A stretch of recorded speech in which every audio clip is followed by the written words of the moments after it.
Hey guys, tonight we're going to walk straight into a royal hall where sunlight pours through painted glass, bouncing off gilt and velvet, and the air is heavy with the perfume of roses. And something else, something thick, sweet, and a little sour at the edges.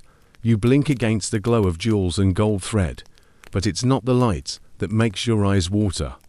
It's her, the Virgin Queen, draped in ermine and power, the woman poets call divine, standing at the center of it, all like a living saint in oils and smelling like a compost heap wrapped in incense. You probably won't survive this audience without your stomach making a diplomatic incident. So, before you get comfortable, take a moment to like the video and subscribe, but only if you genuinely enjoy what I do here, and drop your location and local time in the comments so we can see just how far the reach of royal gossip really goes. Now, dim the lights, maybe turn on a fan for that soft background hum, and let's ease into tonight's journey together. You take another step toward the throne and realize you've already made the mistake of breathing through your nose. The scent is complex floral oils, beeswax polish, a faint whiff of lavender, and under it, something older, like fruit left too long in the sun, the skin wrinkled, the juice turning. That's not a metaphor. Historians still argue whether Elizabeth's royal aroma was simply the byproduct of her hygiene or part of an intentional, almost mystical identity. Either way, it's the first thing you notice, and it will cling to you long after you leave. She smiles well. The movement her mouth makes could be called a smile, and you see the flash of teeth that aren't quite teeth anymore. The portraits lead on the canvas. Her lips are full, her teeth small and pearly. In life, the smile is a careful arrangement of lips over something the color of walnut shells, maybe darker. It's not rot born of poverty. It's the kind you earn with privileged barrels of sugar from the Caribbean, a chef who can turn anything into candied paste, and no one willing to tell you it's killing your mouth. Behind her, courtiers shift, fans flutter, and the Spanish ambassador is already thinking of how to word his next letter home. The Virgin Queen's court is a theater, and every detail is curated except for the one you can't avoid inhaling. Power here is about what you can get away with. You can defy popes, you can outwit assassins, you can conquer seas, and you can stand in a hall smelling like this because who's going to say you don't? 5 royal rituals are whispered about among the servants, the ones they'd never write in the official records. They start with her teeth, but that's just the opening act. There are the baths that aren't baths, the makeup that's more poison than paint, the wigs that hide more than baldness, and the rituals around her own body that seem less about cleanliness than about holding court over decay. The thing is, you wouldn't know any of this if you were a commoner peering from the gallery. From a distance, Elizabeth is perfection. She's the idea of monarchy distilled into a single figure, untouchable, unblemished, impossible.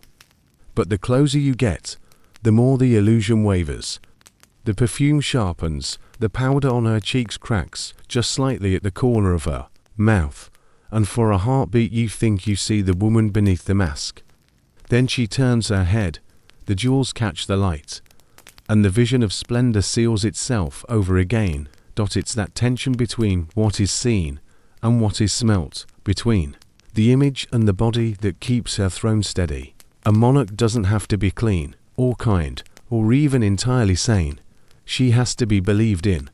And the Virgin Queen knows exactly how to keep you believing, even if it means turning herself into a living reliquary, something you worship without touching, something you approach with awe and a faint, involuntary wince.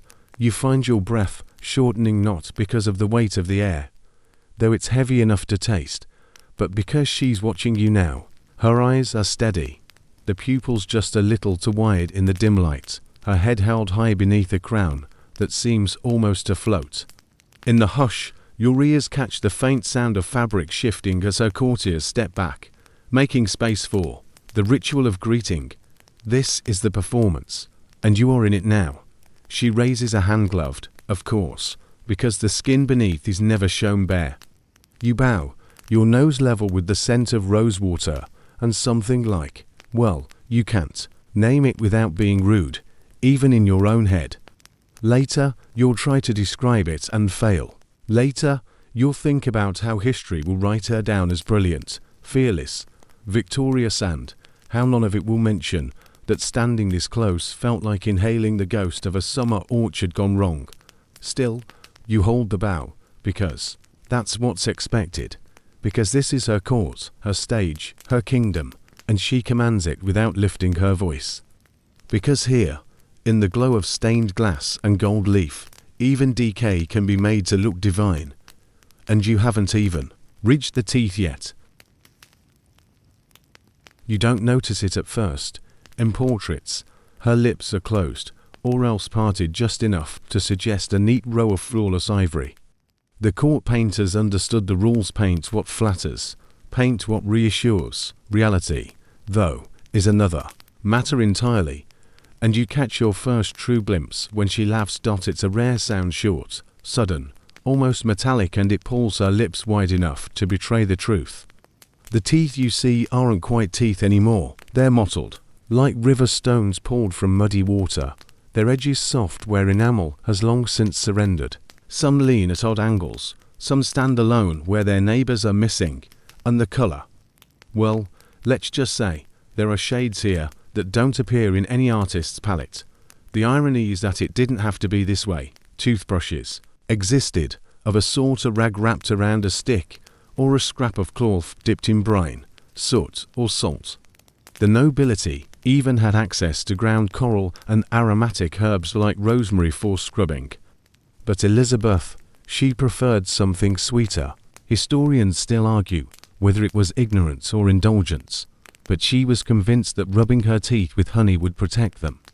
Honey, the great preserver, except when it's feeding the very bacteria you should be fighting. And then there was the sugar itself. Ships from her cherished Caribbean colonies brought it in by the barrel, an expensive, exotic indulgence that, in Tudor England, was as much a status symbol as silk or pearls.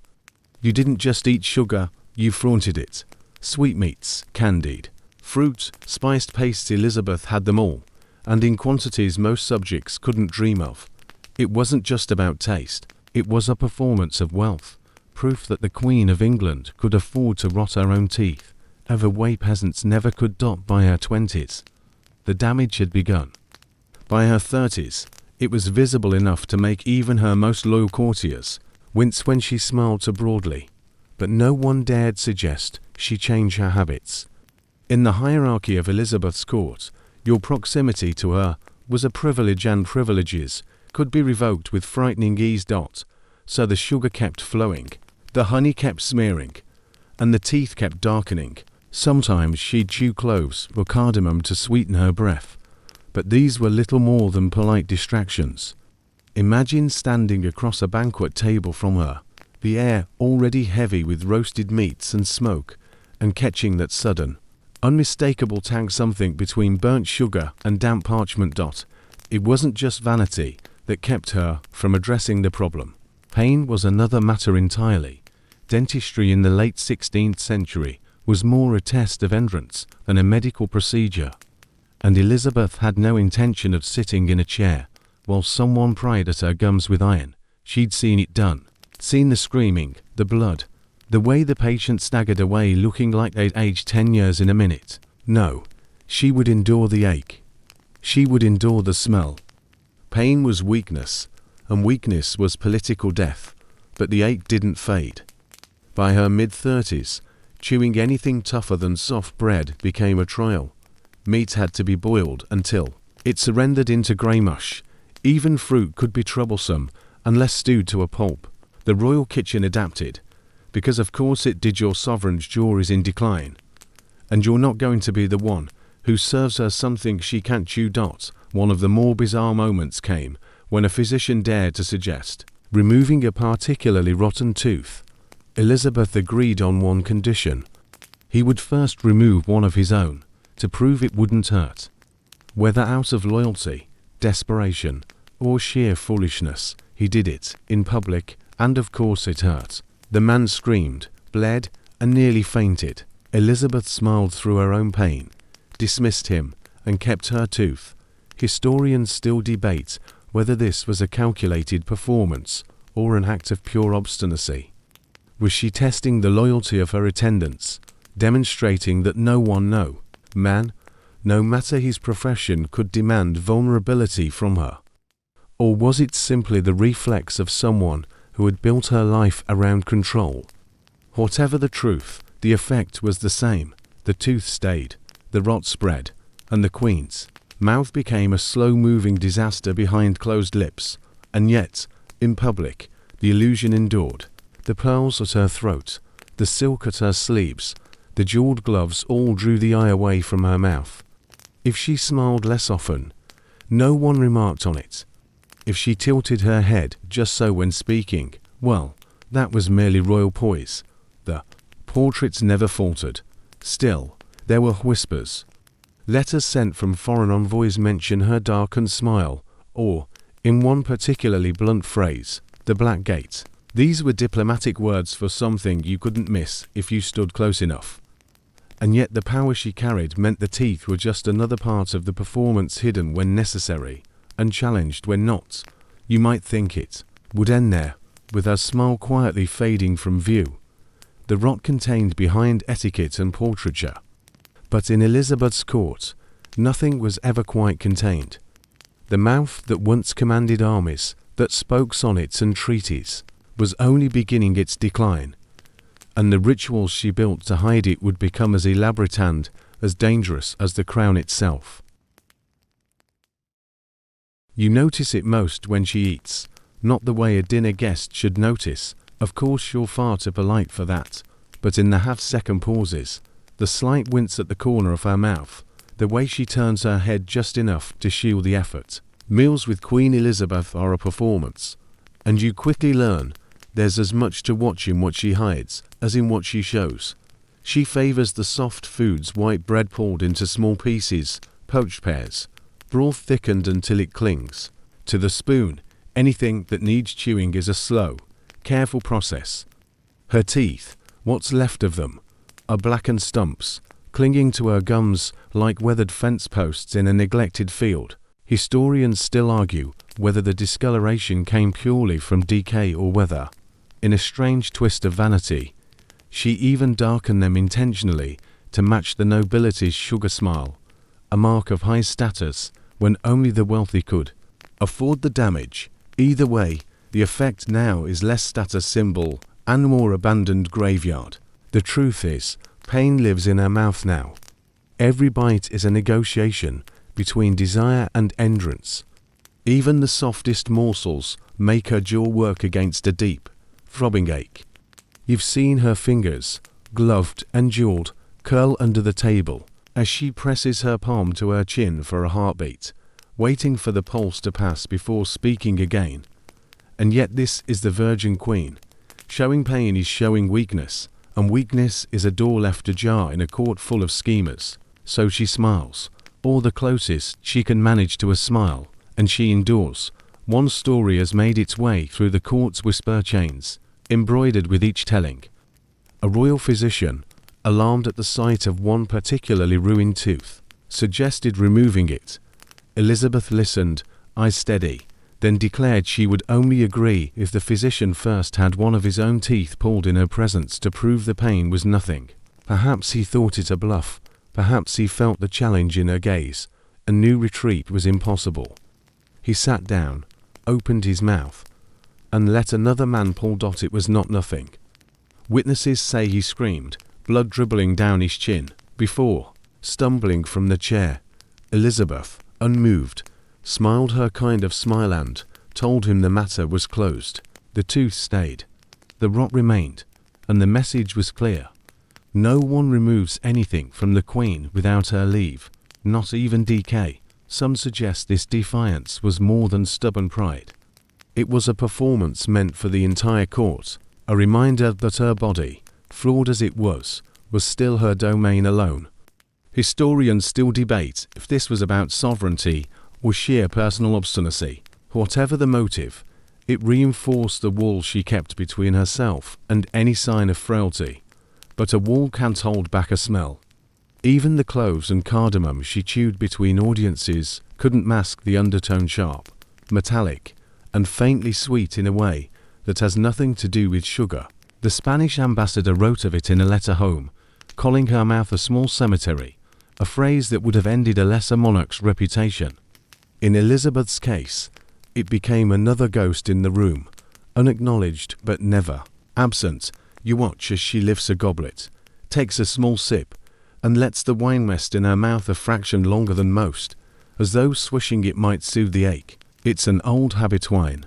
Like the herbal rinses she occasionally tolerated, was believed to cleanse. But the relief, if it comes at all, lasts only moments. Soon, the same pain draws her lips into that subtle grimace, quickly smoothed over. When eyes are on her, even her speech bears the mark of it now. Words that once rang with crisp authority sometimes blur at the edges. Consonants soften. Certain phrases are avoided altogether. Shakespeare himself, so the stories go, adjusted lines when performing for her, sidestepping words that required too much clarity from an aching jaw. And yet, here she sits, regal as ever, surrounded by nobles who either do not notice or pretend not to. Her table is laden with the finest dishes in the realm, though most will be passed untouched. The bread will be nibbled, the broth will be sipped, the meat will be ignored entirely. No one will comment. No one will dare. The strange thing is, the Queen's relationship with food has become almost ceremonial. The act of dining is no longer about eating, it's about presence, about being seen at the head of the table, the golden plates gleaming, the silver forks catching the light, the goblet raised in a gesture that says, "I'm still here, still whole, still sovereign." And you realize that in this court, where everything, from a glance to a garment, is calculated, the teeth, though stubborn, ruined teeth, are more than a health matter. They're a political choice. She could hide them entirely, retreat behind the veil of fans and formal words. Instead, she lets them show just enough to remind everyone that even a queen bleeds and rots like anyone else, but on her terms, not yours. Somewhere, in the careful balance of fear and admiration that keeps her throne steady, the black stumps have become part of the myth. They're a reminder of indulgence, of entrance, and of the strange, uneasy truth that power can make even decay untouchable. And as the servants clear the table, carrying away dishes barely touched, you can't help but think, in another world, another age, she might have had a mouthful of bright teeth and an easy smile. In this one, she has her blackened tombstones and the certainty that no one will ever tell her to change them. You start to see the pattern. In Elizabeth's world, flaws are not erased, they're dressed, perfumed, staged, and folded into the performance. The teeth may be blackened stumps, the gums tender and sore, but that doesn't mean they aren't part of the Queen's arsenal. If anything, the rot is simply another prop in the theatre of power. When she speaks to ambassadors, she does so at a careful angle, letting the light from a window or a chandelier catch the silver of her fork more than the line of her jaw. In a court where presentation is politics, even her utensils are unlisted in the act. Silver doesn't just gleam. It reflects a faint, flattering light onto the mouth that wheels it, muting the darker shades within. The choice of what passes her lips is just as deliberate. Cloves, rose petals, and cardamom are her favored mouth guards, each chosen for scent as much as for symbolism. Cloves, imported from distant lands, signal reach and wealth.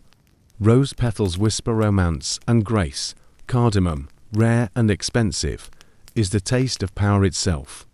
When she chews, it's never with the absent-mindedness of habit. It's always in view, a subtle advertisement of her ability to acquire what others cannot. Of course, the courtiers know the truth. The Spanish ambassador's infamous phrase, "her mouth is a small cemetery," has made its rounds through whisper and smirk, translated and embroidered by rival diplomats. Historians still argue whether the Queen herself heard the remark, or whether her attendants shielded her from it. If she did hear, she gave no sign. and that silence may have been the sharpest weapon of all. For those who must endure close proximity, her ladies-in-waiting, her physicians, the actors and poets, who recite in her presence, there's an unspoken etiquette. You do not flinch, you do not step back. If you must turn your head for air, you do it as if gazing at the tapestries. The illusion must hold. It's not just about hiding decay. It's about controlling the narrative. A queen who shows no self-consciousness about her breath or her teeth becomes untouchable in a different way. The flaw stops being a weakness and becomes a sort of dare. Go on, mention it. See what happens. Even the theatre adapts. There's a story, half legend, half plausible truth about Shakespeare himself revising a scene for a performance at court. A monologue that once leaned heavily on crisp consonants was softened, its rhythm adjusted to favour open vowels and gentle sibilants, whether he did it out of deference to her comfort or to flatter her ear. No one can say. Historians still debate the extent to which her personal condition influenced the artistic choices of her age. Her control over her image extends beyond the spoken word. Portraits are painted with a mouth closed or delicately parted, teeth only suggested in the faintest gleam of white paint. The skin around her lips is smoothed, the jawline firm. She doesn't just commission art, she dictates the boundaries of truth it's allowed to contain. Every brushstroke becomes an accomplice, but here's the curious thing: those closest to her don't speak of shame when they recall her. They speak of presence. Even when you stood near enough to catch the bittersweet scent of cloves masking something deeper, you still felt the force of her attention, like sunlight through glass. It's as if she understood that, in the economy of court life, charisma could outweigh discomfort. Still, the management of this illusion is exhausting. Fans are always nearby, not just to call her, but to serve as elegant barriers when she eats. Speeches are timed to keep her from speaking too long without the relief of a sip or a breath behind a gloved hand, and on rare occasions, a trusted maid will slip her a sprig of rosemary to chew, under the pretense of soothing her throat, when in fact it's to refresh the air between her and whoever she must speak to next. Foreign envoys, for their part, adopt their own strategies. Some breathe shallowly through their mouths, others lean slightly to the side, so that the brunt of her words reaches them less directly. A French diplomat once wrote that speaking to her was like standing before a fire warm and brilliant, but one must turn away every so often or be consumed, and you begin to understand. This isn't mere vanity. It's statecraft, by wrapping the flaw in ceremony, by embedding it in the etiquette of her court. Elizabeth turns what could be a vulnerability into an element of her mystique. The rot is real, the pain is constant, but the perception that is hers to command, which is why, as she rises from her chair, the silver goblet still in hand, no one notices the way she favors one side of her jaw. No one hears the faint catch in her breath as she swallows. All they see is the queen, radiant in gold and crimson, walking the length of the hall with her chin high and her eyes steady, as though nothing in the world could touch her. And if you're standing close enough, you smell the cloves first, the rose petals second, and faintly, in the wake she leaves behind, the truth she's decided will never be spoken aloud. You wouldn't expect a monarch who commands fleets and bends parliament to her will to be afraid of something as harmless looking as water. Yet in Elizabeth's mind, water is not harmless, it's treacherous. Not just the rivers that carry sewage through London's veins, but the very idea of letting it touch her skin. The fear has roots in the age itself. In Tudor England, water is as likely to make you ill as it is to refresh you.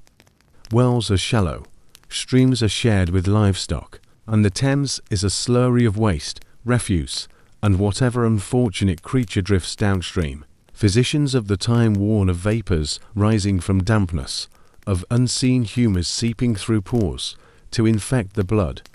Historians still debate how much of this was practical caution and how much was sheer superstition. But for Elizabeth, it becomes something deeper, an obsession. She grows up hearing the cautionary tales, courtiers struck down with fevers after a bath, nobles wasting away with water sickness that begins, supposedly, with a soap gone wrong. By the time she wears the crown, the lesson has calcified into a rule: water belongs in goblets, in cooking pots, in the moat, but never on bare skin. Her royal physicians, eager to preserve favor, reinforce the idea. They caution her that bathing might open the body's defenses, that moisture could settle in the bones, that your very essence might drown in its own vapors. This language, poetic and absurd to modern ears, is exactly the kind of phrasing that stays lodged in a queen's mind. So Elizabeth develops her own countermeasure. If water is the enemy, she will fight it with scent. Perfume becomes her armor, her substitute for cleansing. It's not that she avoids the concept of hygiene entirely, she just redefines it to fit the world as she chooses to see it. Cleanliness, to her, is not about removing dirt. It's about layering beauty over whatever lies beneath. Attendants are instructed in the ritual. Linen cloths are soaked in rose water, wine, or vinegar, not for scrubbing, but for dabbing. They touch only the surface, never rubbing hard enough to lift what's beneath. It's a caress, not a cleaning. The goal isn't to purify the skin, but to anoint it. From there, the layering begins. Oils of sandalwood, myrrh, and musk are worked into the fabric of her gowns, so that scent radiates from her as she moves. Even in the height of summer, she wears up to 6 layers: chemise, petticoat, bodice, overskirt, gown, and the great ruff at her neck. It's a portable, perfumed fortress. Inside, the air grows close, the body sweats, and the scents mingle into something that is no longer purely floral or musky, but something entirely Elizabethan. The irony, of course, is that this very system meant to preserve her also preserves. What it hides, sweat and oils stay trapped, commingling with the cosmetics that coat her face and neck. In her private chambers, the air is so thick with incense and lavender sachets that you can taste it. Visitors, if they are new, feel their heads swim after a few minutes. Courtiers who serve her daily adapt. They pace their breathing, finding a rhythm that keeps them upright. Foreign envoys record their impressions in carefully coded language. A French ambassador writes of a sweetness so intense as to be almost consuming. A Venetian visitor notes the scent of roses upon roses, beneath which another note lingers. They know better than to describe it plainly. Historians still argue whether Elizabeth's aversion to water was purely practical, given the filth of the age, or whether it had crossed into a realm of ritualized avoidance that bordered on phobia. Whatever the origin, it is absolute. The splendid porcelain tub with gold cherubs, which travels with her on progress, is almost never used for what we would call bathing. It is instead a stage for another kind of performance, one in which petals float in warmed water, while the queen sits poised, inhaling the perfume, but never letting the liquid do more than lap at her skin. The fear even shapes her movements. She avoids rain when she can, stepping from carriage to doorway under a canopy held by a servant. She will not walk across damp ground without a layer of carpet or cloth laid down first. The rare occasions when she does step into wet grass are remembered for days, as though she has tempted fate itself, and you realize, watching her, that this is about more than hygiene. It's about control. Water is unpredictable. It runs, it soaks, it seeps. Scent, on the other hand, can be measured, blended, applied in deliberate layers. The one she can command, the other she refuses to risk. So when the question comes, why not simply bathe? The answer is as political as it is personal. A queen does not gamble with her body. She cannot afford to. And if that means redefining clean to fit a life without water, then the court will adjust its senses to match hers. The more time you spend in her presence, the less you notice the absence of soap, and the more you notice the artistry of the mask she wears. And that, perhaps, is the point.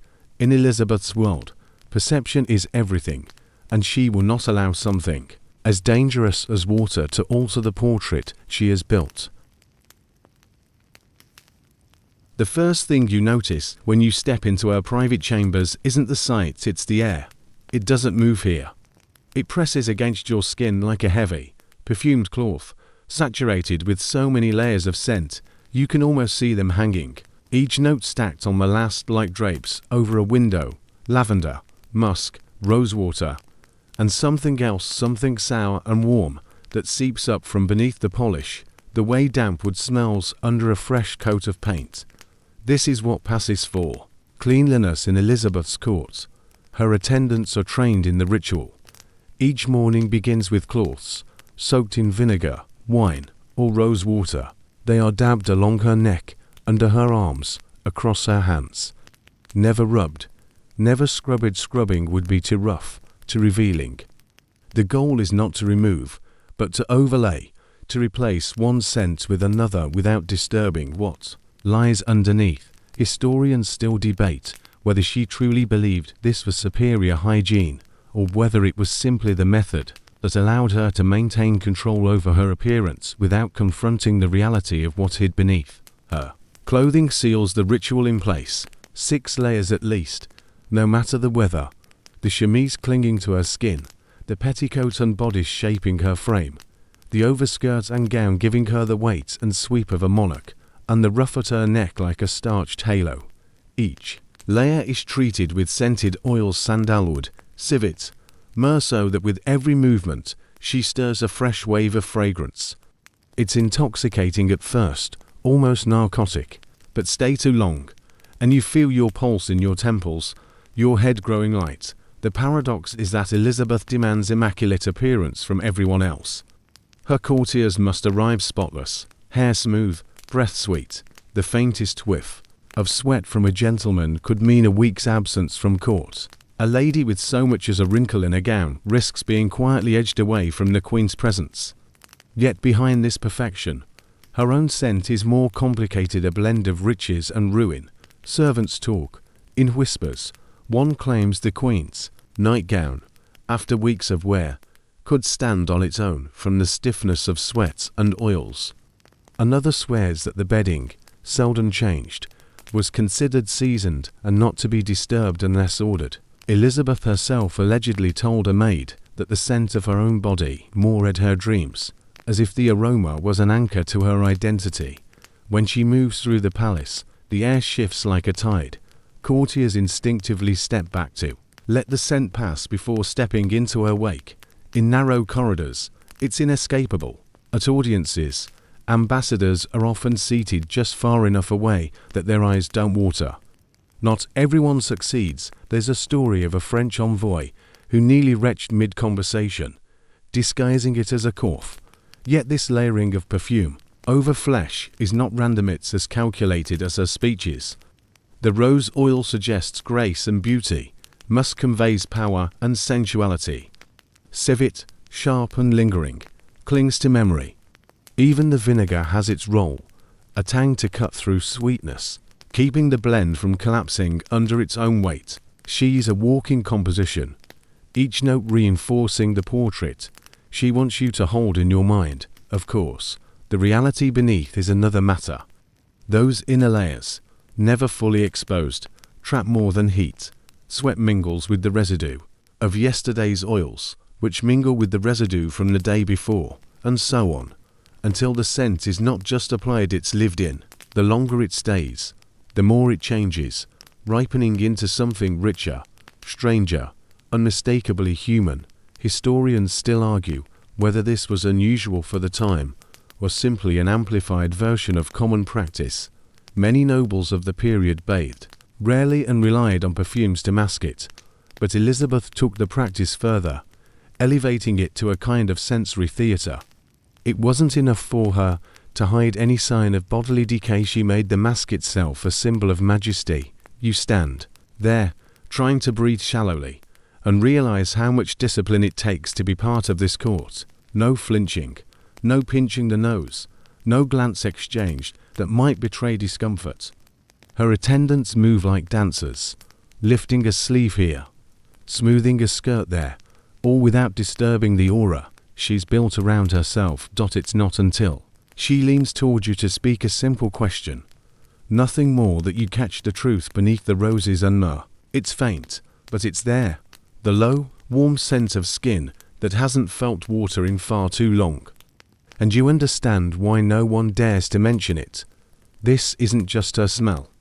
This is her rain, distilled into something you can taste on the back of your tongue. In this court, scent is power, and Elizabeth wears hers like a crown. The bath sits in the corner of her private chamber, like an ornament from a fable, a deep porcelain tub, its rim chased with gold, cherubs and vines curling in intricate relief. It travels with her when she moves between palaces, cradled in a special wagon lined with velvet. You might imagine that such a thing would be a sanctuary, a place where the ruler of England could sink into warm water and emerge renewed. But here, bathing is never about renewal. It is about ritual. When Elizabeth orders the bath filled, her attendants know the drill. First comes the scattering of petals, roses, violets, marigolds strewn by hand into the empty tub. The petals are not decoration, they are the foundation. Warm water is poured over them, always poured, never rushed in, so the petals drift without bruising. A court priest steps forward to bless the bath, murmuring words meant to sanctify what is, in reality, a perfumed pool. What never happens is scrubbing. There is no coarse linen glove to scrape away the oils and sweat from her skin. No soap to cut through the perfume and powder that cling to her. Elizabeth lowers herself gently into the water, her gown already loosened, her body swathed in an undershift that will remain in place. Historians still argue whether the fabric barrier was about modesty, superstition, or simply avoiding the feel of water on bare skin. She sits there, still as a statue, breathing in the scent. Attendants wait at the edges of the chamber in silence. The room grows warm from the braziers, and the air thickens with the mingling aromas of flower oils and the faint, underlying musk of the Queen herself. Every so often, more perfume is poured into the bath musk, civet, patchily blurring the water until it is no longer clear, but cloudy, like broth gone sweet, and she lingers. 4 hours, sometimes. She's not washing. She's steeping, like a rare and expensive tea. The petals wilt, their edges browning, the oils separating into shimmering slicks on the surface. The warmth coaxes the day's residue from her skin, but it is never removed, only dissolved into the water around her. By the time she steps out, the liquid clings to her in a scented sheen. No one drains the tub until she is gone. In fact, the water is not changed at all during the process. If it cools, hot water is added carefully at the edges. The same petals, the same oils, the same cloudy swirl remains beneath her for the entirety of the ritual. One servant, in a rare unguarded moment, described the scent at the end as funeral blooms steeped in milk. Another likened it to perfume over the breath of something long sealed away. When she finally rises, she's not met with rough towels, but with satin linens wrapped around her like shrouds to preserve her radiance. The fabric soaks up the moisture and holds the scent against her skin. She's dressed anew, each layer absorbing a little of the bath's perfume. Historians still debate how often she actually bathed in this way. Some say it was a rare indulgence, reserved for special occasions. Others believe it was part of her seasonal routine. What's certain is that the ritual was not meant to cleanse. In Elizabeth's mind, the bath was an extension of her perfumed persona, another layer of the illusion. The attendants who witness this know better than to speak of it beyond the chamber walls. They are sworn to secrecy, but secrecy has a way of unraveling over decades. The stories that survive are half whisper, half memory. The way the water looked after hours in the tub, the way her shift clung to her legs when she stepped out, the weight of the air when the door was finally opened from the outside. The bath is a symbol of luxury, a monarch's privilege made tangible. From the inside, it is something stranger, more fragile. It is a place where the Queen can sit in silence, surrounded by beauty, and pretend, if only for a while, that stillness is the same as purity. And when she emerges, The petals left behind in the water are just petals again. Their moment of sanctity over. They will be scooped out, discarded, replaced the next time she calls for the ritual. But the scent that will linger, clinging to her skin, her gowns, and the air of every room she enters until it becomes, like the crown on her head, inseparable from the woman herself. You don't notice the paint until you do, and then you can't see anything else. At first, it reads as radiance, a pearly calm that seems to catch and hold candlelight, the kind of glow painters spend lifetimes chasing. Then your eyes adjust, and the perfection feels still in a way skin is never still. That's when you understand you're looking at a surface, not a face. The mask begins in fear. In the winter of 1562, smallpox takes her down hard. That's the mainstream fact no one contests. The Queen falls ill at Hampton Court, survives, but not without reminders. Historians still argue whether the scarring was light or lasting, whether pitting marked her cheeks or memory exaggerates it. Either way, she learns a lesson that will guide the rest of her reign. Skin isn't merely skin when it belongs to a monarch. It's policy, it's courtesy, it's the flag above the fortress. So she reaches for what the age calls beauty and we would call peril. Venetian ceruse, not powder as you know it, but a paste, cold and dense, the color of moonlit chalk. It's lead, coaxed into whiteness by vinegar and air. The old recipe sits in apothecaries' notebooks like a curse disguised as housekeeping. Shavings of lead in clay pots, doused with wine vinegar, sealed and set above warmth, sometimes fermenting. Dung, because of course, left to sweat and sour 4 weeks until the metal swells into a white crust.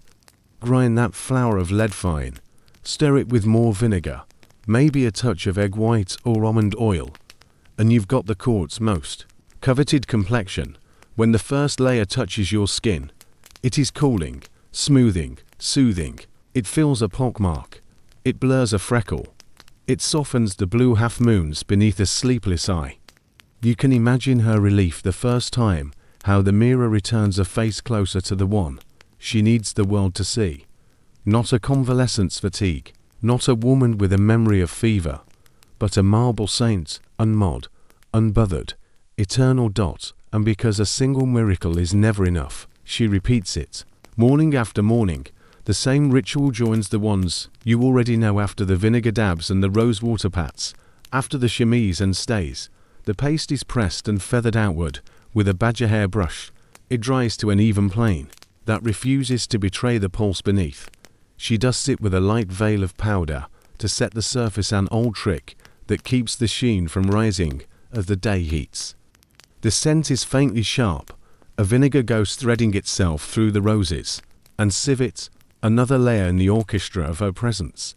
The mask is more than vanity, it's propaganda. In the portraits that travel Europe, that watch from manor walls and guild halls, she is ageless, silver-skinned, cloudless-browed, as if time itself hesitates before her. Painters oblige, because painters like their heads attached. They lean into the myth until the myth hardens into doctrine. The Virgin Queen is not to be seen in the shabby light of human days. She is the polished emblem above them, but paint makes promises lead cannot keep. You feel it first in the evenings, when the room grows warm and the candles drip toward their bases. The surface grows tight, a smile pulls at a seam, a laugh opens, a fine fissure near the corner of the mouth, nothing a fang can't hide, but enough to remind you that the face beneath is still alive, still sweating, still insisting on its own damp truths. Here's the part the apothecary doesn't print on. The label, lead enters by inches, through pores, tiny abrasions, the tender skin beside the nose, little doorways that don't know how to lock.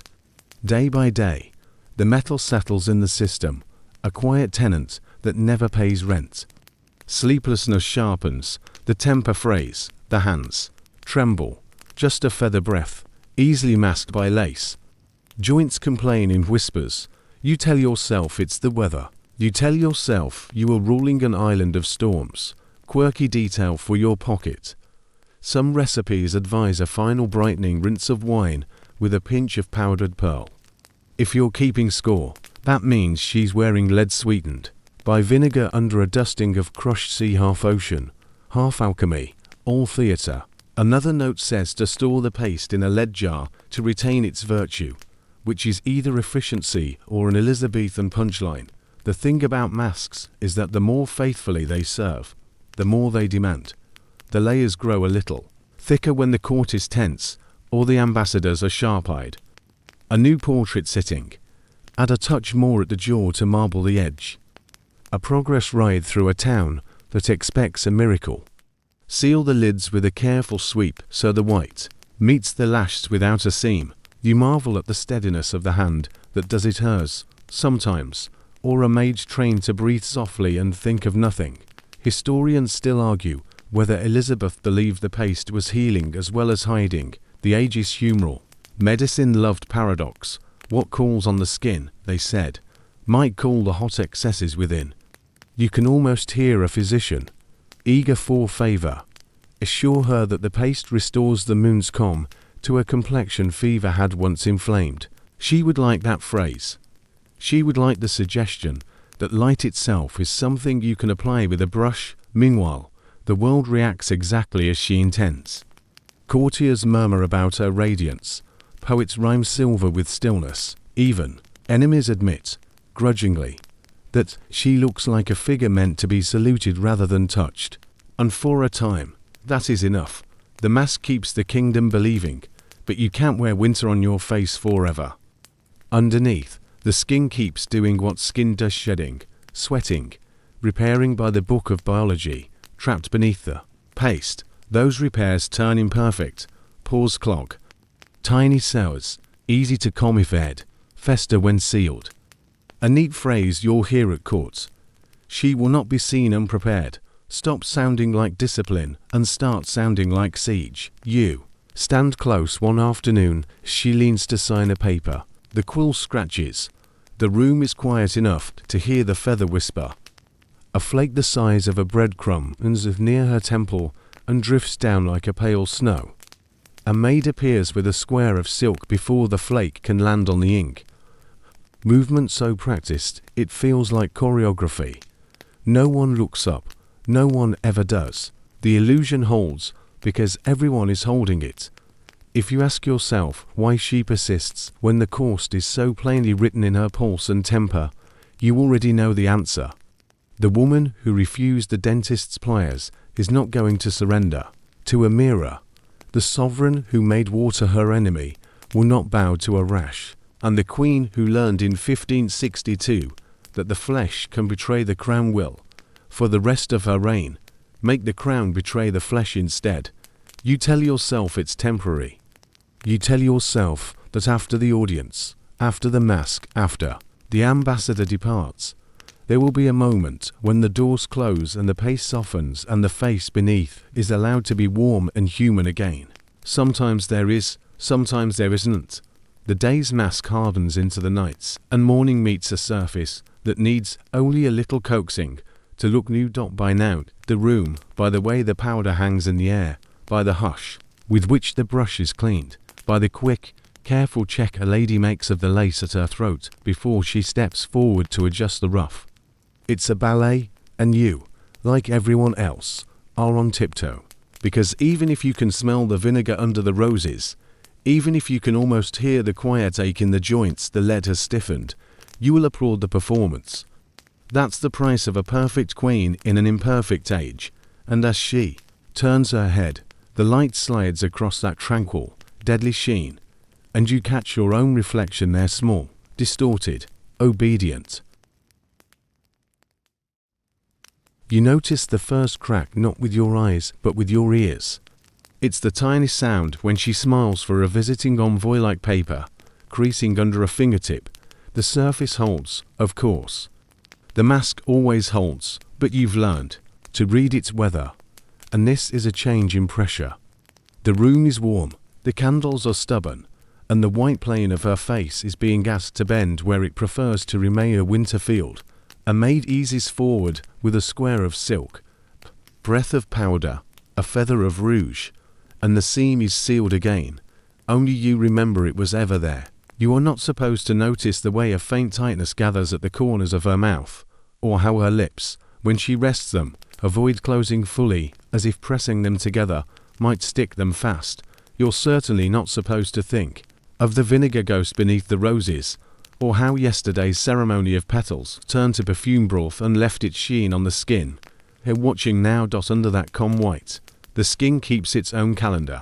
Pores clog, little sours form and sulk because they cannot breathe. A gentle flake falls from the temple as slow snow, and is gathered before it lands. Sometimes the fissures open where you'd least expect, along the curve of the cheek from an evening's laughter, or near the nostril where the paste meets tender cartilage. You glimpse, once, the raw pink of an ulcer thinly veiled by powder. The way a scraped knee looks under gauze. She doesn't flinch. She rarely does, but her eyes sharpen for a heartbeat, and the room tightens with them. Then comes color, the kind the age calls health, but earns from a different pharmacy than yours. A pinch of vermilion for the cheek, yes, mercury sulfide. No, it does not care what your liver thinks. A smear with a fingertip warmed at a candle, so the paste softens and accepts the red more kindly. You can almost hear the apothecary's sales pitch. It revives the rose, it does. It also invites a nervous flutter to the hands a few hours later, though no one will call it tremor within earshot of the throne. Her mouth gets its own cinnabar again, a red that reads as ripe fruit in candlelight, and as lacquer in sun. Applied with a tiny brush, it stains the cracks until they look deliberate, the way a craftsman might fill the faults in a bowl with gold. You want to admire the artistry, and you do, except for the faint metallic taste that seems to settle on your tongue when you stand too close. That could be your imagination. Then again, histories of the court include stranger sensory memories. For the eyes, there's lamp black made from soot and ash, worked into a paste with oil and smudged along the lash line so the whites look whiter, the irises more intense, and if the day demands glamour or simply a sharper kind of attention, there's belladonna. To drops, perhaps one, coaxed from nightshade and diluted by someone whose hands you hope are steady. The pupils widen, the gaze goes glossy, soft, at the edges like water where an oar has just passed. You meet those eyes and forget, for a moment, whatever you meant to say. That's the point. A queen's face is a diplomatic instrument. It sets tempo and temperature. The mainstream fact you can anchor to. Elizabeth rules through image, as much as statute letters and portraits circulated like policy documents, progresses choreographed like roadshows, court masks staged as messaging. She knows exactly what dilated pupils do, how a hush gathers when she blinks slowly, how a breath delayed by a fraction can make a room hold its own. You've seen generals miss a beat in those seconds.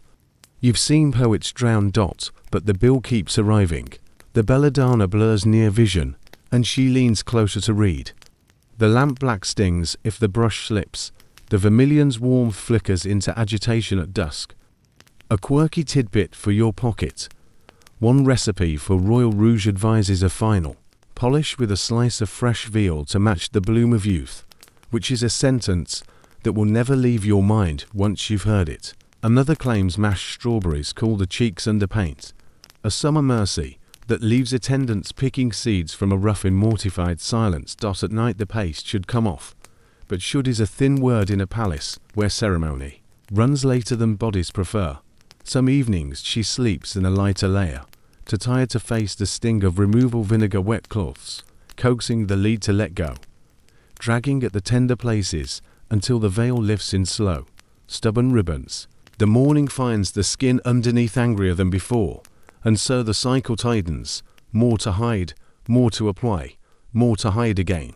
Historians still argue whether she ever abandoned the mask in private as age advanced, or whether the mirror saw only surfaces. For the last decade, a debate that says as much about our hunger for vulnerability as it does about our discipline. You watch foretells. There's the way she pinches her lower lip between thumb and forefinger, just before a large audience. testing whether the panes will crack with a smile. There's the faint tilt of her head when a breeze sneaks through a high window and cools the seam along her jaw. The places that overheat first are the places that betray first. There's the touch she gives the ruff when she wants to hide a patch near the ear where the paste has resisted. A signal her ladies answer by tilting a feather fan a degree or two. She jokes occasionally, and you're grateful when she does. I am my own apothecary's invoice, she says once, eyes bright with the belladonna's borrowed lake light. Another day, when someone compliments her snow, she murmurs, careful this weather burns. 3 light laughs ripple where fear likes to pull. They help. They also crack the corner near the right dimple. And here comes the silk square again. Waltzing dot, there is a scholar at court who whispers theories. No one invites to supper that. The mask is not merely covering decay, but creating a new sovereign body, an icon meant to be seen and not touched, a relic alive behind glass. You see what he means when she enters. The whole breathes in as one. The white is not human, the red is not blood. The eyes are not daylight. She is emblem first, bone second. And yet the emblem itches, the emblem stings, the emblem leaves fine. Pale smudges on the parchment if she's not careful with her hand. When a fissure deepens, there's a choice. Let the seam read as a line of expression, sorrow, mirth, resolve, or build it out with more paste until the face remembers the marble it pretends to be. Most days, marble wins. On others, when the air is kind and the pressure is low, you think you see a living crease that belongs to no state but her own. It vanishes by afternoon, troweled into myth with the neck sitting. Remember the honey she believed in 4 teeth. This is that logic elevated to liturgy. If sweetness could once be medicine, then brightness can be bravery. If a petal bath could be purity, then a lead white dawn can be salvation. The mind that refused the pliers is the mind that says one more layer and the kingdom will hold. Sometimes it does. Sometimes the kingdom asks for tribute in nerves and sleep. And when the audience ends and the doors sigh shut, you catch one last detail. A small smear of vermilion on the inside of her glove, just at the base of the thumb. It's the only proof you'll carry out that the statue moves and the mask warms. That behind the winter field a summer face keeps trying. The glove turns, the smear hides, the latch clicks, and the white, once more, is flawless. You remember the portraits that make her hair look like captured sunlight, copper spun into order, coiled and pinned with pearls until it behaves like policy. Up close, the story is different. The brightness is borrowed now. The line where skin should feather into hair is a neat, suspicious frontier, like grass trimmed to straight along a palace path. You see it when she bows her head for a blessing, when the ruff lifts a fraction and reveals the edge of a world that didn't grow there. Hair, in this court, is not decoration. It's doctrine.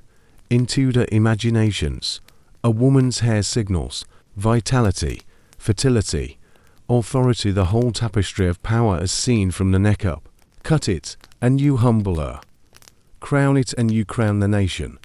Elizabeth understands that the head must never look unsure, which is awkward when the body has its own plans. The daily chemistry lead white paste, vermilion, lamp black. The vinegar ghost beneath the roses has been hard on the margins. The winter field on her face is snow. The tree line recedes. Mainstream fact first. Elizabeth favors red. Even when her natural shade darkens with age, the image stays flame.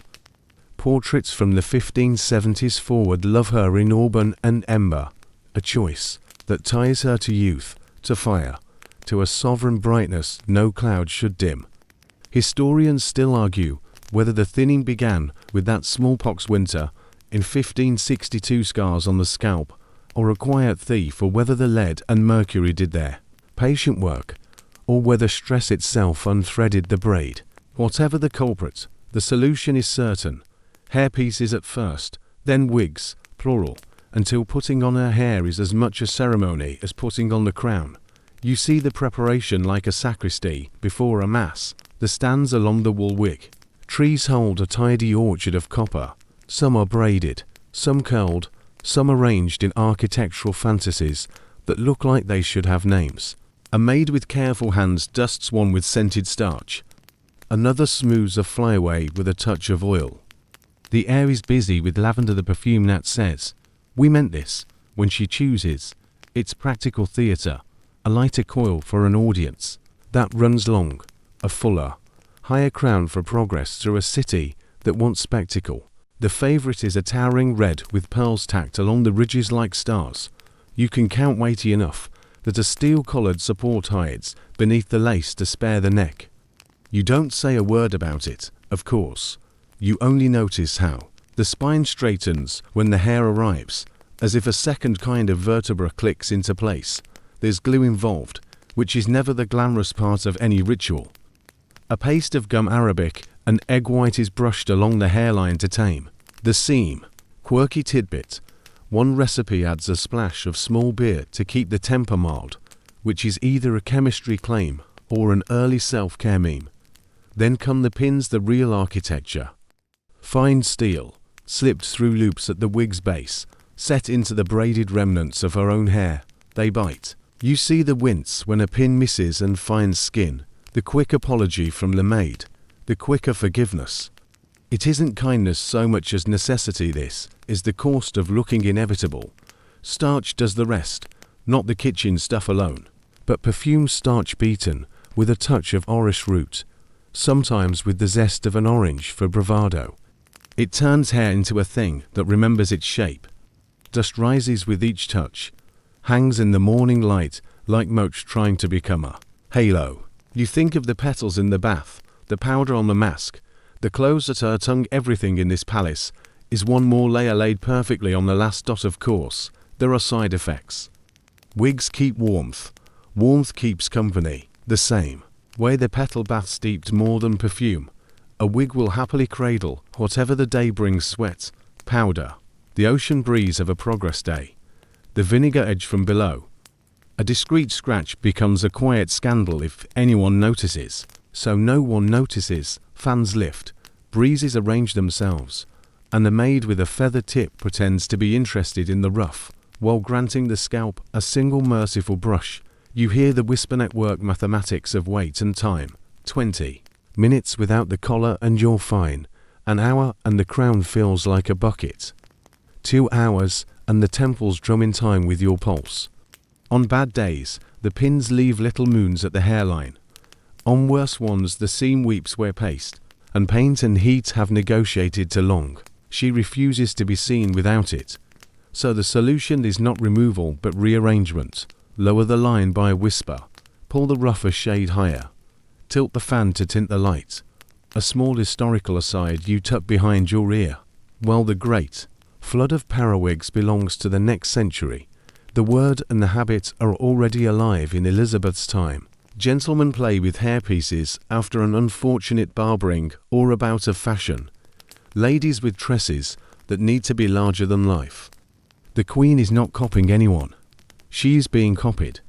Court ladies dye their hair with saffron rinses, or bleach it with alkaline lye, then crown it in red powder to chase the royal blaze. Your shampoo budget, if you had one, would faint. What fascinates you most is the way her mood changes with the height of the hair. Higher means sun at noon. Lower means clouds gathering with policy beneath them. There's a silent calibration to it, how formidable she needs to be at 10 o'clock versus at 3. The wig becomes weather, and the court packs accordingly. Light joke for your pocket. On mornings when the tallest tower comes off the tree, even the dogs in the hall lie. Flatter dots, but wigs are not a moat. They are a bridge. They connect the emblem to the body at a seam that must be guarded. That is where the day goes tender. When an audience runs long and the room is warm, the starch softens, the seam loosens, and every hand in attendance learns a new stillness. A lady distracts a guest with a question about the tapestry. A page steps lightly to let in a chill through a cracked casement. The maid slides the fan 1 degree and pins the world back together. And under it all, there is the scalp stressed, sometimes inflamed, mapped with the small geology of being human under history. Historians still argue whether the ointments that were meant to soothe mercurial unguents. Leaded bombs only worsen the siege. Some evenings she presses her fingers into the temples and closes her eyes until the pounding recedes. Some nights she sleeps with her head wrapped in silk to keep the pins from printing their tiny signatures along the dawn. You think about those portraits again, the copper made permanent, the pearls that never tug, the line where skin and hair meet without glue or question. They hang in guild halls like promises. They are not lies so much as wishes made visible, and wishes, at this altitude, govern ships. The emblem does its job. The country believes the head is as untroubled as the face, and if sometimes, in the quiet after the door clicks shut, she lifts the wig and sets it on its tree with both hands and an audible breath, well, that is a kind of sovereignty too. The crown rests, the scalp sighs. For a few minutes the weather clears at last, and a woman's head unseen by ambassadors, unrecorded by painters, remembers the relief of its own air. You've seen crowns placed on heads, but this is something else. The wig isn't just hair, it's a ceremony. Before she enters, the room is already arranged like a small theatre. On a table draped in crimson, the chosen wig sits on its stand, pinned with pearls, combed to an impossible sheen. 3 guards stand at attention, a priest murmurs a blessing, and 2 attendants hover with the quiet focus of surgeons. No one speaks above a whisper. This is not superstition, for its own sake it's hierarchy. The wig is a sovereign object. Touching it without permission is the kind of trespass that could end your career, maybe your exile. A strand that falls to the floor is not swept away like lint. It is buried, sometimes burned, as if it were a relic too holy or too dangerous to leave wandering the world. When the moment comes, the attendants lift the wig together, careful to keep the heavy coils balanced. Elizabeth sits perfectly still, her chin slightly lifted. You watch the priest make the sign of the cross in the air above her head, and then, with a practiced movement, they lower the crown of hair into place. It settles against her scalp, with the precision of armor clicking into its hinged dots. It is armor. Underneath, the skin is not the portrait's smooth, imagined field. It's tender, often inflamed from the constant paste and powder. Sometimes broken where pins have grazed or where the weight has pulled too long on the same place. Historians still argue whether these scalp wounds were ever treated in earnest, or whether every doctor's suggestion was waved away in favor of keeping the emblem intact once secured. The wig is dusted with more starch, enough to lock the style in place, enough to keep the powdered surface matching the pale mask of her face. You can smell it, a mix of lavender, orris root, and something warmer, almost animal. That's the tallow fat in the starch mixture, necessary for texture, unavoidable in scent. It's a perfume that covers, but never quite erases, the deeper must beneath, and the must isn't just age or powder. Wigs like these are not washed in the way you might wish. Water is the enemy, after all, and to soak the construction wood, risk collapse. Instead, they are brushed, powdered. And here's your quirky tidbit: sometimes fumigated over smouldering rosemary or lavender, the heat meant to drive away pests. It works, to a point, but warmth and starch are invitations, as well as deterrents, and more than one attendant has whispered about finding lice, nits, even tiny maggots hidden in the dense foundation of curls. You remember one story, a morning, when a maid, adjusting the fit, saw a pale wriggle at the seam where hair met skin. She froze. Another maid, catching the look, murmured something about dust and reached for a sachet of lavender. The moment was smoothed over, the guest in the next room none the wiser. That's the unspoken skill here, not just arranging the wig, but managing the illusion that it has never been anything less than divine. Some pieces are so tall they create logistical comedy. One favorite, a corkscrew tower dripping with pearls, stands nearly 4 feet from chin to tip. On the first day she wore it, the chapel doorway had to be altered, carved higher, so the Queen could enter without ducking. You try not to imagine the carpenters explaining why to future generations, but weight is the real challenge. A fully dressed wig can tip the scales at £20, and though the steel collar hidden beneath her lace ruff takes some of the burden, the strain on her neck is visible if you know what to look for: a slight rigidity in her posture. The way she pivots with her whole torso rather than turning her head. Hours into an event, you'll see the shoulders draw tighter, the smile fix more firmly. You learn to read those signs the way sailors read wind in the rigging. The pins holding it all in place aren't harmless either. They can break the skin, and once broken, the skin beneath rarely gets enough air to heal quickly. Infection isn't an abstract risk, it's a present one. There's a record from winter 1601 of her fainting during a council meeting. One servant later claimed an infection at the scalp had worsened under the wig's weight, the pain so sharp it toppled her. And yet, once revived, she insisted the wig be straightened before the meeting continued. You might think all this would make her resent the thing, but watch her in a mirror after it's set, when the pins are tight, the powder even, the pearls shining. Her chin lifts that fraction higher, her eyes sharpen, and the room's temperature shifts. This is not mere vanity, it's statcraft. Hair as high as the morale of the court, as immovable as the crown itself. The wigs are stored in a locked chamber, each on its stand, covered with a fine cloth. They're guarded at night, because to damage or steal one would be more than theft. It would be a symbolic strike at the Queen's authority. Cleaning is done by vinegar-soaked cloths, then drying over warm coals, never quite enough to eliminate the must, often enough to foster a touch of mold in the lining if the day is damp. Mockery exists, of course, but not within earshot. One Italian diplomat wrote that the Queen of England wears a garden on her head, which sounds like a compliment until you recall the garden's tendency to house unwelcome guests. A French envoy fainted mid-audience, the gossip mill quick to connect the collapse to a certain odor. But here, no one even breathes the thought. A noblewoman once whispered that Elizabeth's hair smelled like a tomb in spring. Within a week, she was gone to Cornwall. No one made the mistake twice. Historians still debate whether she genuinely believed the wigs were invincible, or whether she knew exactly what they hid and simply didn't care. In either case, the ritual never softened. Guards in place, priest at the ready, maids with powder and pins and lavender sachets.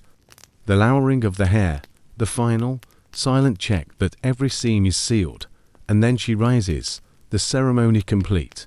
The wig is not just on her head, it is her head, the one the realm will see today. Whatever pain or pests or pressure hide beneath, they are hers alone to bear. And if you've ever wondered what power feels like, imagine holding your spine straight under 20 pounds of pearls and pins, and still managing to make the room believe it's lighter than air. The crown may symbolize glory, but you start to suspect it weighs less than the wigs that pretend to be her hair. Beneath those coiled red citadels, her scalp keeps its own record of service: small, crusted wounds where pins have bitten, raw patches where starch and sweat have rubbed away the top layer of skin. When she sits in private and leans forward just enough for the light to catch at the seam, you can sometimes see the faint, uneven terrain under the powder, a map of battles fought without moving from the throne. She doesn't remove them, not in public, not even in the near public intimacy of her private chamber, with attendants present. The idea of being seen bareheaded has become unthinkable, like walking into Parliament without the right to speak. Mainstream fact: in Elizabeth's court, image is inseparable from authority. She understands this with a clarity that goes beyond vanity, its survival. A bare head would read as frailty, as the start of decline, and decline is not a word her reign permits. The problem is, skin does not care about symbolism. When the wounds from the pins don't get air, they linger. When they linger, they fester. And when you pile more weight on them each morning, 20 pounds of wig, pins, starch, the occasional jeweled diadem for extra state, the pain becomes part of the uniform. You've watched her hide it. The straight posture that looks like regal dignity is also a way to keep the wig from shifting against an open sore. The slow turn of the whole torso, rather than a quick turn of the head, is as much about avoiding a stab of pain It is about grace. Once, during a long reception, she sways just slightly and steadies herself on the arm of a chair. The steel collar beneath her ruff takes most of the wig's weight, but not all. A maid leans in with a feather fan, pretending to cool her. But really, to give her the moment, she needs to press her palm hidden under glove to the base of her skull, easing the throb. Then she's upright again, smiling, the room none the wiser. Quirky tidbit: in winter, when fireplaces worked overtime, the starch in the wigs could soften under the heat, making the structure slump. To fix it on the fly, attendants would retreat with her to a side chamber, touch up the curls with heated rods, and dust on a new layer of perfumed powder, often enough to make the whole wig heavier by the end of the evening than it had been at the start. It's the only court fashion you've seen that gains weight with time. Historians still argue whether her fainting spells in the last years were due more to chronic lead poisoning from her makeup or to infections at the scalp that spread inward. The symptoms blur together: headaches, tremors, fatigue, sudden lapses in focus. You've seen her grip the arms of her chair a little tighter when she stands, as if bracing against a wave no one else can see.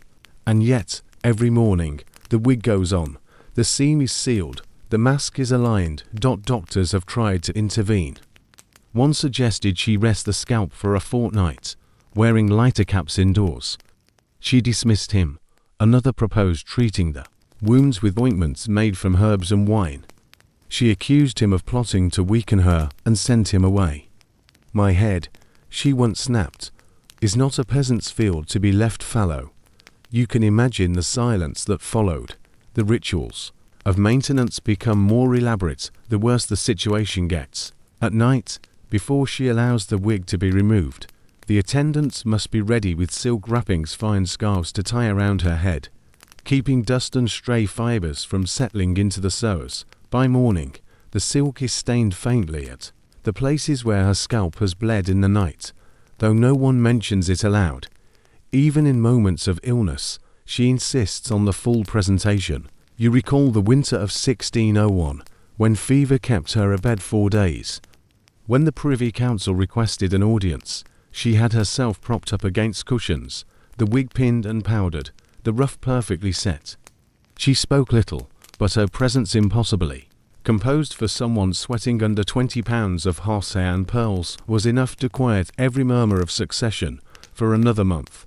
Sometimes you catch yourself wondering if the wig is now less an adornment than a barricade, holding back the admission that time has claimed its right. But then she sweeps into the hall, the hair towering and bright, the smile fixed in a way that makes courtiers forget to blink, and you remember, for Elizabeth, the emblem is the reality. Without it, the whole image wobbles, and if the image wobbles, so might the realm. The cost is written nowhere official. It's in the way her attendants massage their own wrists after holding the weight aloft during fitting. It's in the way she closes her eyes for a second too long when the pins are finally out at night. It's in the slight tremor in her fingers when she signs a document after a long day of wearing the heaviest piece. You think of all the layers. She has built: powder over skin, perfume over scent, petals over water, hair over scalp, and how each one began as a shield. The wigs are simply the most visible, and perhaps the most merciless. She will never let you see her without them, but you've learned enough to know that the crown's cruelty isn't measured in gold. It's measured in hours endured, in skin that never gets to heal, in the refusal to let the body have its say. And so the mornings continue. Guards at the door, priest in position, attendants ready. The wig is lowered, the pins bite, the starch dusts the air, and the queen rises under the weight, every inch of her a declaration that nothing has changed. Even if, under the lacquer and pearls, everything has. The shift from ritual to vigil happens quietly. You hardly notice the first signs: fewer progresses, fewer audiences, longer pauses between meetings. She remains upright in public, the wig still set, the mask still flawless, but when the doors close, the stillness lingers longer. The fire burns low, not for lack of fuel, but because she doesn't call for more, her appetite, always selective, dwindles to almost nothing.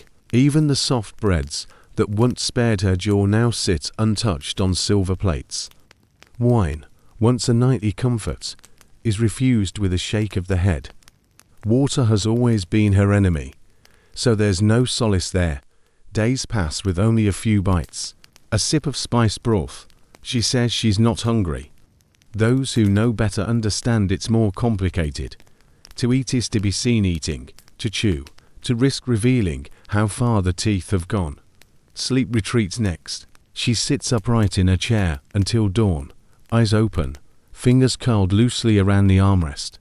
When attendants beg her to rest, she gives the same answer. If I close my eyes, I will not reopen them. It's not melodrama, it's certainty. You can hear it in her tone, calm, if she's simply noting the weather. Mainstream fact. In March 1603, Elizabeth I entered what contemporaries described as a settled melancholy, refusing her bed and keeping to a chair 4 days. Historians still argue whether this was a conscious end-of-life choice, a final act of control, or the inevitable collapse of a body long overworked and undercared for. The accounts agree on one thing: she would not be moved, and she would not be seen in any state but seated, dressed, and crowned with her hair. Her ladies do what they can. They keep her gowns fresh, powder her face each morning, adjust the wig so no seam shows. They burn incense and lavender bundles to cover the scent that has begun to rise, a sweet, metallic undertone that clings to fabric and hands. You remember the same smell once, faint and quickly masked, when an attendant peeled back a patch of makeup to check a sore. Now it's in the air all the time. Quirky tidbit. One desperate servant places a bowl of vinegar at the foot of her chair. A folk remedy meant to drink bad air. The sharp scent cuts through the sweetness for a few hours, but by evening the two odors have mingled into something heavier. Like flowers left too long in stagnant water. The decline moves quickly once it starts. Her skin, already fragile from decades of lead and mercury, bruises at the lightest touch. The flesh around her eyes swells, her lips darken, not from paint, but from within. Her hands, once slim and steady, curl inward, the joints stiff. She will not let anyone remove her gloves. You notice the room has been rearranged. The chair is now angled toward the light from the window, so her face catches the sun when she wishes to look out. The table beside her holds not books or letters, but a small mirror, face down. It hasn't been turned over in days. Sometimes she speaks, though the words are softer now. A remark about a gown stitching, a question about the weather in a place she has not visited in years. But more often she is silent, eyes fixed somewhere beyond the room.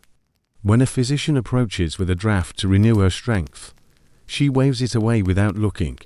When another suggests she might feel better after a rest in bed, she says only, "I am not so inclined." You catch moments when the facade flickers, a sudden wince when the wig shifts, a hand tightening on the armrest when pain strikes.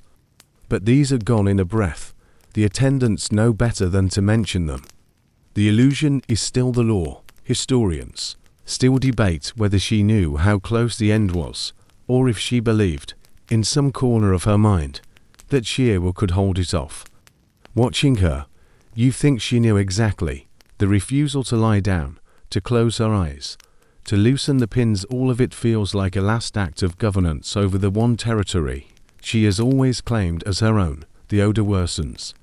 The perfumes cannot keep up. Even the incense in the corners of the room, meant to mask and distract, begins to mingle with the sweetness in a way that makes the air heavy. The ladies open a window, only to close it minutes later when a chill creeps in and she frowns. They pace themselves now, trading duties, so no one stands in the miasma for too long. One night, you pass by her chamber and see her in profile, head bowed just slightly under the wig, the steel collar glinting faintly at her neck. The candlelight softens the edges, and for a heartbeat, she exactly like her portraits, composed, untouchable, eternal. Then she exhales, a long, slow breath, that seems to carry the weight of the crown, the paint, the perfume, the whole performance. You think of all the years she spent building the image, holding it in place no matter the cost. And now, in these final days, she's still keeping it still, the virgin queen in every seam and curl. Even as the body beneath gives its final warnings, the chair is her last throne, and she will not abandon it. When the end comes, it will come. Here, under the same mask and hair the world has always known. And if the truth beneath has changed beyond recognition, no one here will be allowed to see it. Death arrives without ceremony. One morning in March 1603, she simply does not speak, her gaze fixed on some far horizon that no one else can see. The attendants, trained for every contingency except this one, move quietly around her, adjusting her gown, checking the pins, keeping the curtains drawn just enough to soften the daylight. The wig stays on. No one even thinks to remove it. Mainstream fact: Elizabeth I's funeral was delayed 4 weeks after her death, officially due to state arrangements. Historians still argue whether the real reason was less about politics and more about the simple, unpleasant truth her body was decomposing faster than the courtiers could prepare it for public display.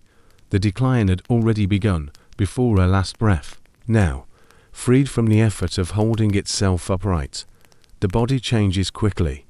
Skin beneath the makeup loosens, swelling in some places, sinking in others.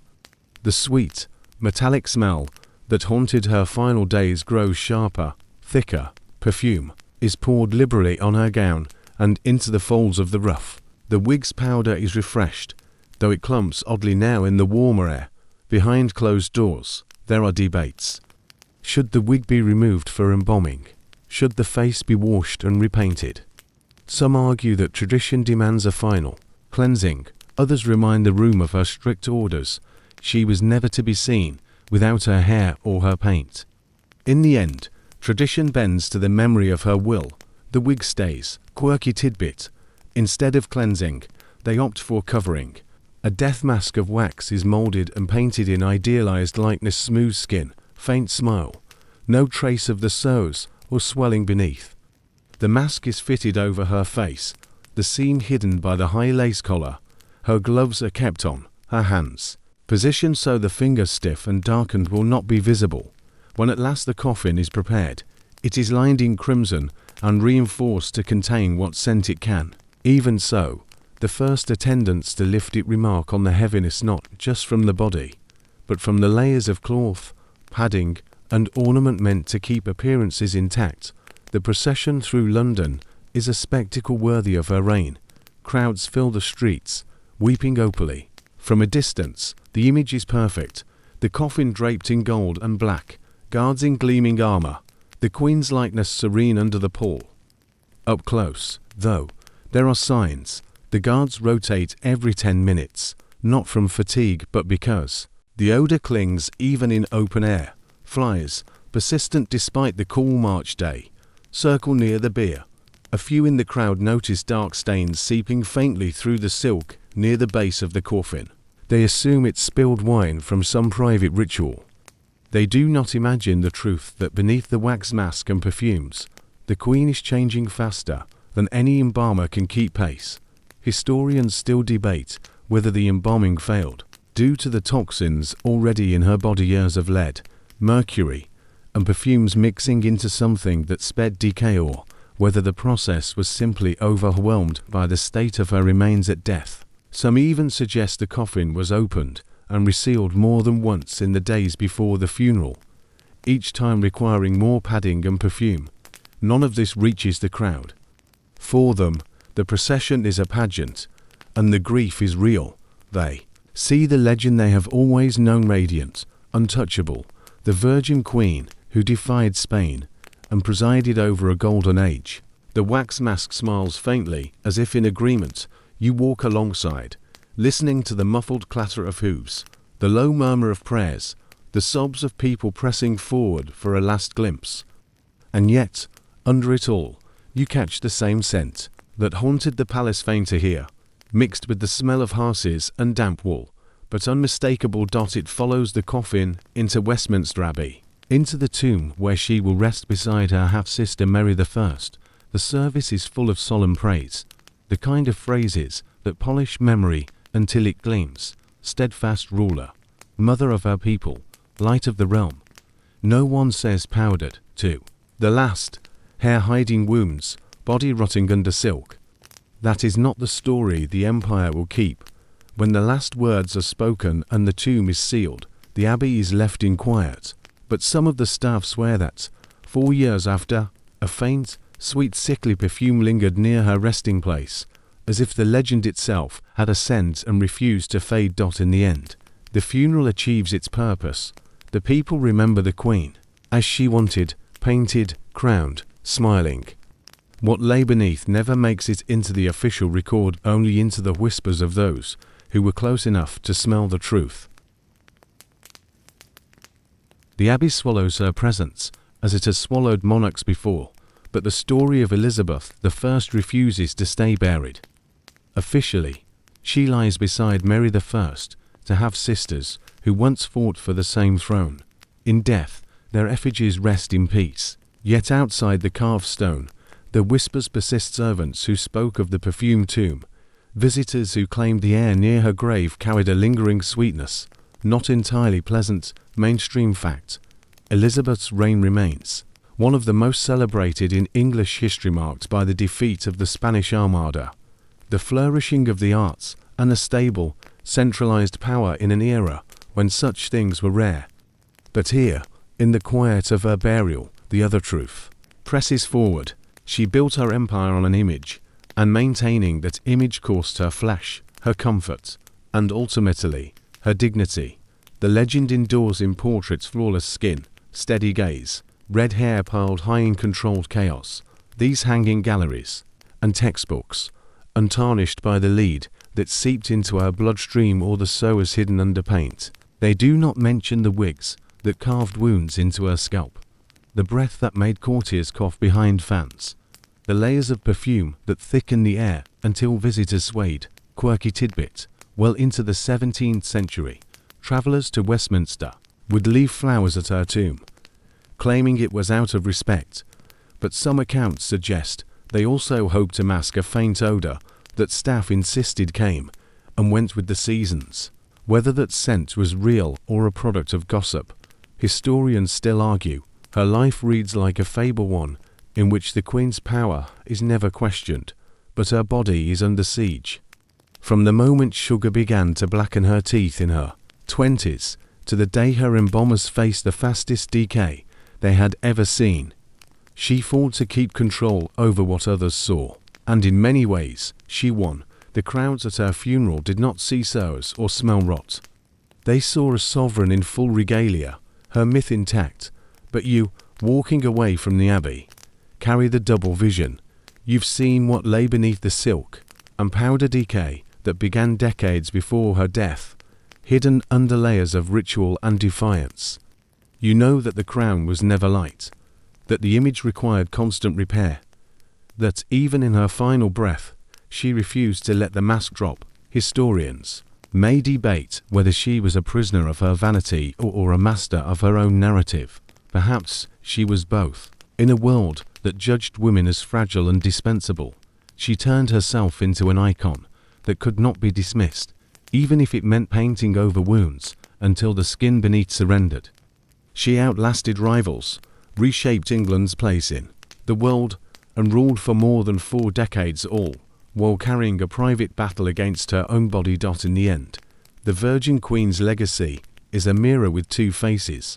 One reflects the golden age, the victories, the grandeur.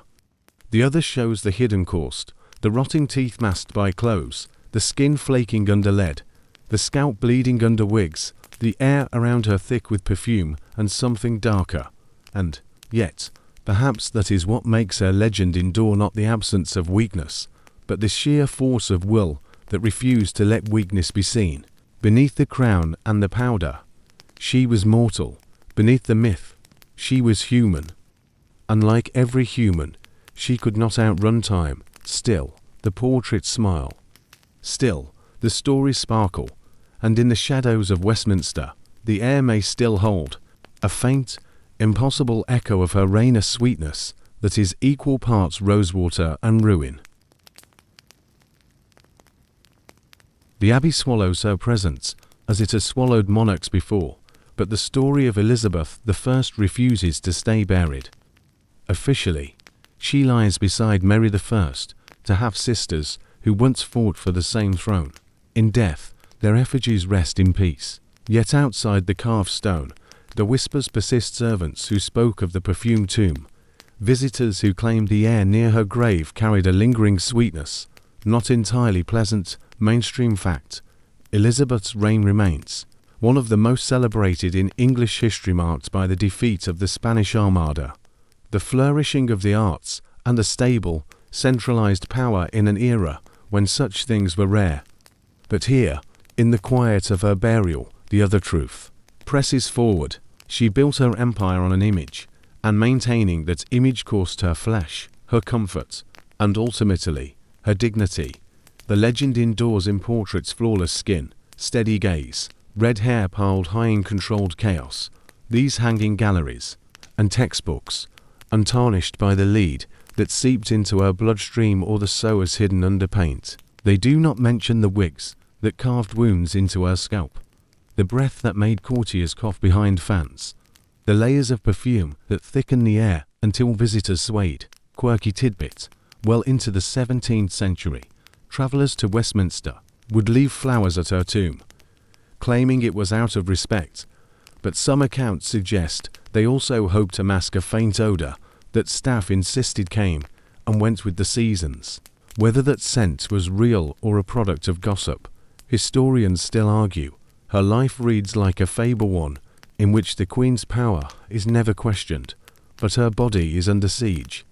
From the moment sugar began to blacken her teeth in her 20s to the day her embalmers faced the fastest decay they had ever seen, she fought to keep control over what others saw, and in many ways she won. The crowds at her funeral did not see sores or smell rot. They saw a sovereign in full regalia, her myth intact.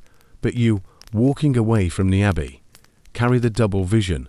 You've seen what lay beneath the silk and powder decay that began decades before her death, hidden under layers of ritual and defiance. You know that the crown was never light, that the image required constant repair, that even in her final breath, she refused to let the mask drop. Historians may debate whether she was a prisoner of her vanity or a master of her own narrative. Perhaps she was both. In a world that judged women as fragile and dispensable, she turned herself into an icon that could not be dismissed, even if it meant painting over wounds until the skin beneath surrendered. She outlasted rivals, reshaped England's place in the world, and ruled for more than 4 decades, all while carrying a private battle against her own body. In the end, the Virgin Queen's legacy is a mirror with 2 faces. One reflects the golden age, the victories, the grandeur. The other shows the hidden cost, the rotting teeth masked by cloves, the skin flaking under lead, the scalp bleeding under wigs, the air around her thick with perfume and something darker. And yet, perhaps that is what makes her legend endure, not the absence of weakness, but the sheer force of will that refused to let weakness be seen. Beneath the crown and the powder, she was mortal. Beneath the myth, she was human. Unlike every human, she could not outrun time. Still, the portraits smile. Still, the stories sparkle. And in the shadows of Westminster, the air may still hold a faint, impossible echo of her reign, a sweetness that is equal parts rosewater and ruin.